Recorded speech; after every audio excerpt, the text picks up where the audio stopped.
नमस्कार दोस्तों, मैं राघवन सोलंकी तक्षशिला बुंदेलखंड में एक बार फिर आपका स्वागत करता हूं। आज आपके जो 5 फरवरी को इसकी सेकंड शिफ्ट हुई थी एसएससी जीडी की, तो इसके क्वेश्चन मिल चुके हैं। इसमें कुछ हिंदी के हैं और इसमें ज़्यादातर जी के जीएस के क्वेश्चन मिले हैं। आपके 20 में से आपके 18-19 क्वेश्चन मिल चुके हैं, तो इनको विस्तार से देखेंगे।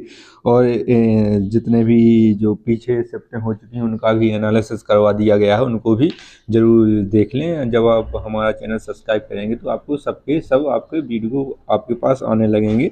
तो हमारे चैनल को ज़रूर सब्सक्राइब करें, लाइक करें और अपने मित्रों को शेयर ज़रूर कर दिया करें जिनका भी आगामी सप्ताह में अभी पेपर रह गया है।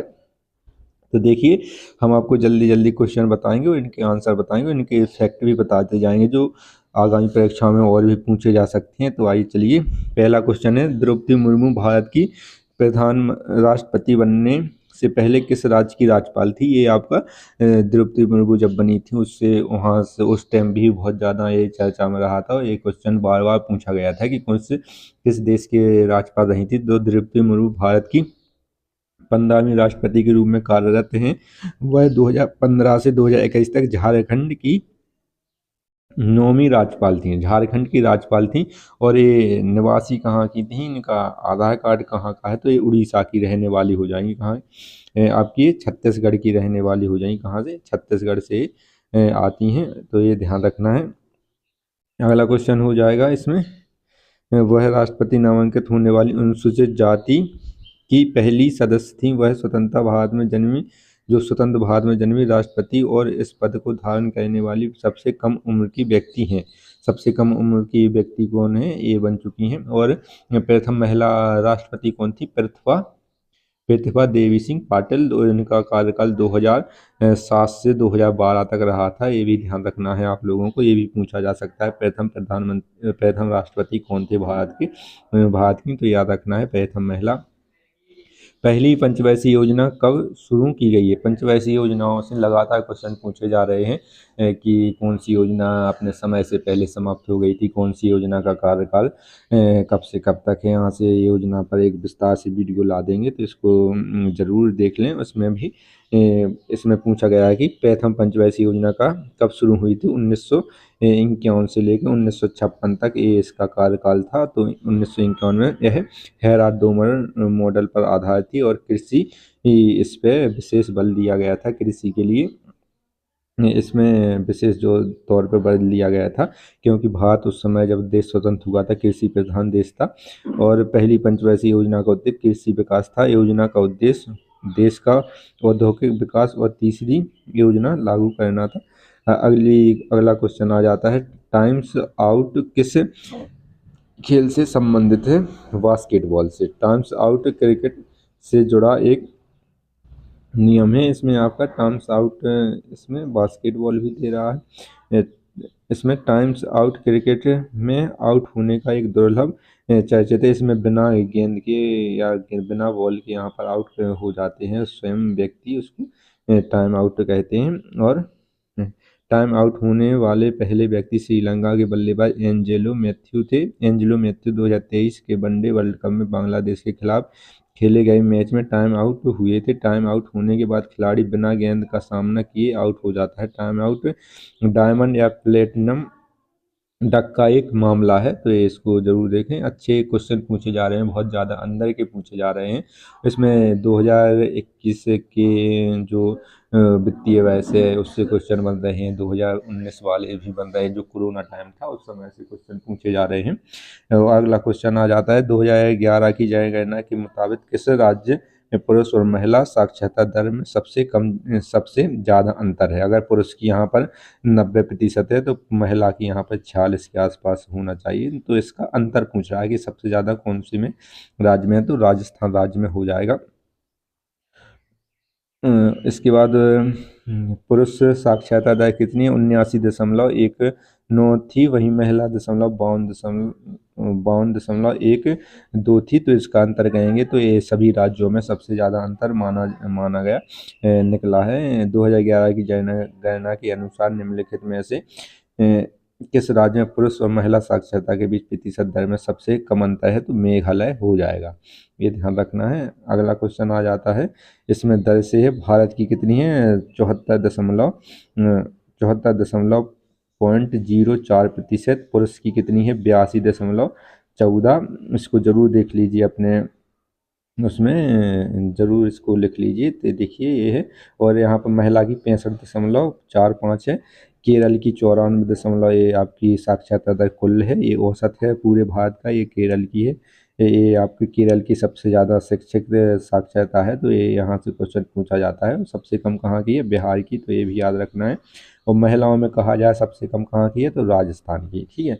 यहाँ पर पुरुष में कितना आ जाएगा, पुरुष में 96 दशमलव कुछ के आसपास आ, 11 के आसपास, इसमें महिला 92.07 के आसपास। तो इनको देख लीजिए, यहीं से भी क्वेश्चन पूछे जा सकते हैं। आगे अगले क्वेश्चन पर चलते हैं, हॉकी के मैदान की लंबाई कितनी है, यहाँ पर मैदानों की भी लंबाई पूछी जा रही है। अभी इसके हॉकी का पूछा है, इसके पहले वो कबड्डी वाला भी पूछा गया था।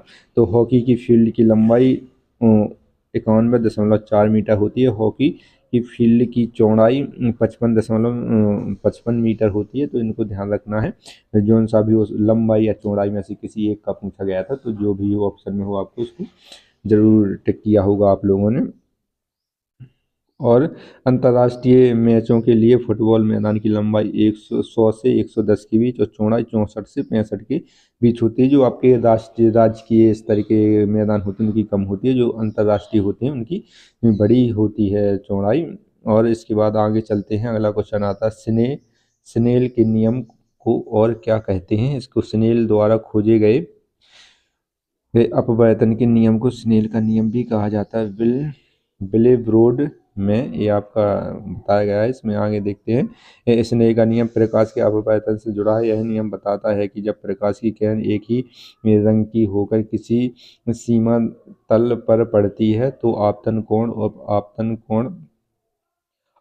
कोण और अपवर्तन कोण के साइन का अनुपात एक नियतांक होता है। इस नियतांक को अपवर्तनांक कहते हैं। तो जैसे कोई सूर्य की किरण इस प्रकार से आ रही है और फिर यहाँ पर किसी चीज़ से परावर्तित हो गया, या पृथ्वी से ही परावर्तित हो गया, इस साइड चली जाती है या इस साइड परिवर्तित हो जाती है, तो ये अपवर्तन का नियम होता है। इसमें अपवर्तनांक होता है। अपवर्तन की वजह से टेढ़ी पानी में सिक्के डरे हों या कोई चीज़ डरी हो, तो वो ऐसी हिलती हुई या मोटी ऐसी लगता है जैसे पास डरी हुई, तो ये प्रतीत होता है। इसमें देख लेते हैं, जब प्रकाश की किरणें विरल माध्यम से सरल माध्यम में जाती हैं, विरल माध्यम होता है आपका, विरल माध्यम से विरल माध्यम में गुजरती हैं तो वे अवलंब की ओर झुकती हैं।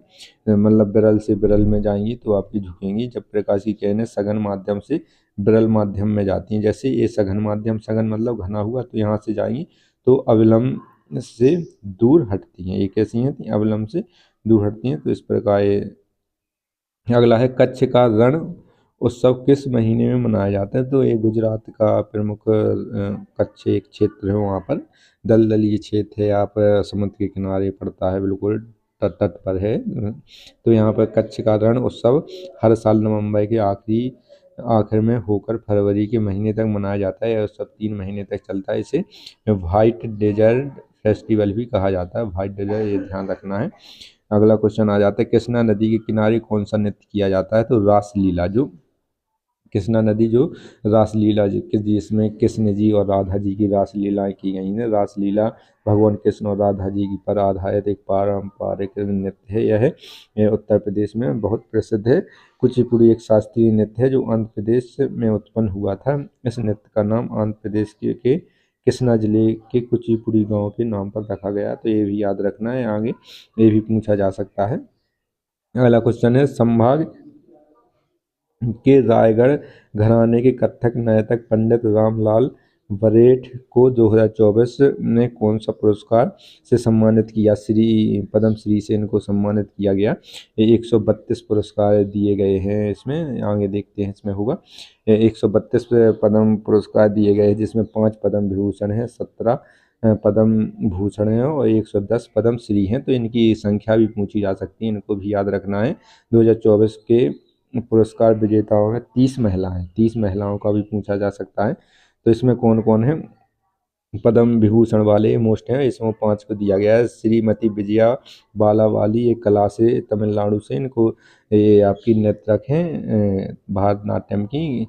श्री कोनिडेला चिरंजीवी ये कलाकार हैं, अभिनेता हैं, ये भी आंध्र प्रदेश के हैं, ये अब आंध्र प्रदेश के हो जाएंगे। श्री एम वेंकैया नायडू सार्वजनिक कार्य के लिए ये उपराष्ट्रपति भी रहे हैं, भारत के, आंध्र प्रदेश के हैं। श्री बंधेश्वर पाठक सामाजिक कार्य बिहार के हैं। श्रीमती, इन्होंने सुलभ शौचालय की स्थापना के लिए जोर दिया था, सुलभ शौचालय आपके खुले रहे थे। श्रीमती पद्मा सुब्रमण्यम एक कला से है, ये भी भारतनाट्यम से जुड़े हुए हैं, ये तमिलनाडु में हो जाएंगे। और आगे देखते हैं, इसमें आगे आ जाते हैं, अगले क्वेश्चन आ जाता है कि चंद्रगुप्त मौर्य की माँ का नाम क्या था, तो मूरा या मुरी इनका नाम था। चंद्रगुप्त मौर्य एक क्षत्रिय वंश से आते थे। इसके चंद्रगुप्त मौर्य की स्थापना की थी, इसमें मौर्य वंश थे, मौर्य वंश से चंद्रगुप्त हो जाएंगे। चंद्रगुप्त के बाद बिंदुसार, बिंदुसार के बाद अशोक हो जाएंगे, अशोक के से यहाँ पर हो जाएंगे, तो इनको जरूर याद रखें। इसके बाद जनगणना के अनुसार 2011 की जनगणना के अनुसार उत्तर भारत में सबसे अधिक साक्षरता दर वाला राज्य कौन सा है, तो इसमें आपका सबसे अधिक इसमें राज्य दिए गए तो हिमाचल प्रदेश हो जाएगा, इसमें 82.0% हो जाएगा। अगला क्वेश्चन आगे चलते हैं, इसमें प्रधानमंत्री की खाद्य सुरक्षा योजनाओं को से कुछ क्वेश्चन पूछे गए थे कि इसका उद्देश्य क्या है, इसका लक्ष्य क्या है, तो गरीबों को भोजन उपलब्ध कराना और आबादी की पोषण स्थिति में सुधार करना, ये प्रधानमंत्री खाद्य सुरक्षा का योजना का आपका हो जाएगा। इसके बाद प्रधानमंत्री किसान सम्मान निधि योजना किस तारीख से शुरू हो गई थी, योजनाओं से भी क्वेश्चन पूछने लगे हैं, तो इनको जरूर याद रखें।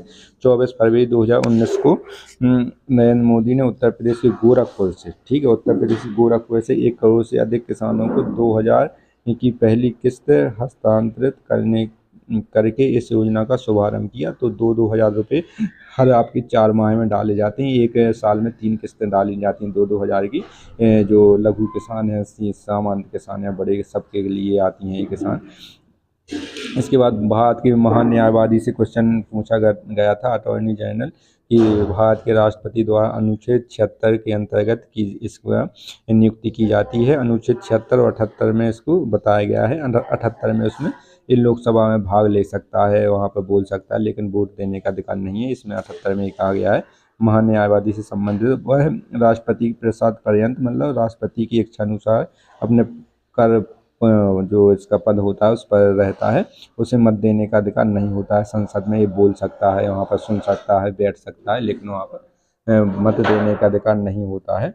इसके बाद अगला क्वेश्चन आ जाता है, इसमें क्या है, प्रसाद पर्यंत रहता है। इसकी जो वेतन है, इसमें वेतन भी इसकी कोई फिक्स नहीं होती है, जितने दिन इनको बुलाया जाता है, काम रहता है, उसी के हिसाब से इनकी वेतन बनती है। अगला क्वेश्चन आ जाता है हिंदी का नास्तिक शब्द का विलोम शब्द क्या हो जाएगा, आस्तिक हो जाएगा, ये हिंदी के हैं। और ये आपकी संख्या बताएगी, 2 संख्याओं का मासा इतना है, लासा इतना है, तो एक संख्या 6 है, तो यहाँ पर दूसरी संख्या कितनी आ जाएगी, तो यहाँ पर दूसरी संख्या 8 आ जाएगी, ये आपका सही आंसर हो जाएगा। परलोक का विलोम शब्द इहलोक हो जाएगा। अच्छे क्वेश्चन पूछे जा रहे हैं यहाँ से। तो आज की ये सेकंड शिफ्ट खत्म हो चुकी है आपकी 5 फरवरी की। इसकी जो थर्ड शिफ्ट है उसका भी वीडियो आपको जल्दी ही दे देंगे। हमारे चैनल को जरूर सब्सक्राइब करें। धन्यवाद साथियों।